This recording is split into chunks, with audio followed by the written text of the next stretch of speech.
வணக்கம். தோல்வியை பழக விடுங்கள் அப்படின்றது தான் விஷயம். என்னென்னா, எப்பயுமே பையன் வந்து வெற்றி முகமாகவே இருக்கணும், ஜெயிச்சிட்டே இருக்கணும், அவன் எது இருந்தாலும் ஃபஸ்ட் மார்க் எடுக்கணும், முன்னாடியே இருக்கணும் அப்படின்றது தான் எல்லாரோட பேரண்ட்ஸோட எதிர்பார்ப்பும் இருக்குது. நிறைய ஸ்டூடெண்ட் வந்து பேரண்ட்ஸ்க்காக அதை பண்ணவும் செய்கிறாங்க. எவ்வளோக்கு எவ்வளோ ஜெயிக்க முடியும், எவ்வளோக்கு எவ்வளோ வெற்றியின் முகமாகவே இருக்க முடியுமோ அதுவும் ஸ்டூடெண்ட்ஸும் பண்ணுறாங்க.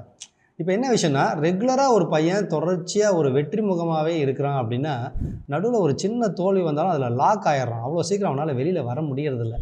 ஸோ இந்த கண்டிஷன் நம்ம போகணுன்னா அந்த ஸ்போர்ட்ஸ்மேன்ஷிப் பழகணும். ஸ்போர்ட்ஸ்மேன்ஷிப்னால் இப்போ 2 டீம் விளையாடுறாங்கன்னா கண்டிப்பாக ஒரு டீம் ஜெயிக்க தான் செய்வான், ஒரு டீம் தோக்க தான் செய்வான்.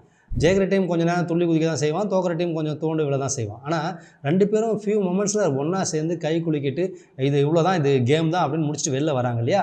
அந்த மாதிரி எந்த ஒரு வெற்றியானாலும் சரி, எந்த ஒரு தோல்வியானாலும் சரி, உள்ளே லாக் ஆகாமல் வெளியில் வந்து இயல்பான வாழ்க்கை வாழ தெரியணும். அதுதான் ரொம்ப ஈஸியஸ்ட் லைஃப். அப்படி இல்லை அப்படின்னா தொடர்ச்சியாக வெற்றி முகம் மட்டும் பார்த்துருந்த உங்கள் பையன் திடீர்னு லைஃப்பில் ஏதாவது ஒரு சின்ன தோல்வியை பார்த்தானா கூட அதில் லாக் ஆகிட்டு வெளியில் வராமல் பண்ணிவிடுவான்.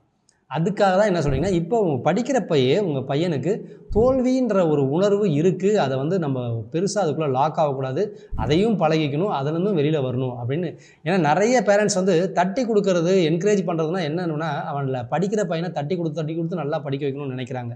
ஸோ என்கரேஜ்மெண்ட்டுன்ற வார்த்தையே அவன் எப்போல்லாம் வந்து நல்லா படிக்கிறானோ அப்போல்லாம் இன்னும் நல்லா படிக்க வைக்கிறதுக்கு தான் அந்த என்கரேஜ்மெண்ட்ன்ற வார்த்தையை யூஸ் பண்ணுறாங்க. ஆனால் எப்பெல்லாம் அவன் துவண்டு விழுறானோ, எப்பெல்லாம் அவன் தோல்வியின் முகத்தில் நிற்கிறானோ அப்போ தான் அவனுக்கு உண்மையான என்கரேஜ்மெண்ட் தேவைப்படுது. அந்த டைமில் ஷார்ப்பான என்கரேஜ்மெண்ட்டை பேரண்ட்ஸ் கொடுத்திங்கன்னா அவன் எப்பயுமே சிறப்பாக செயல்பட முடியும்.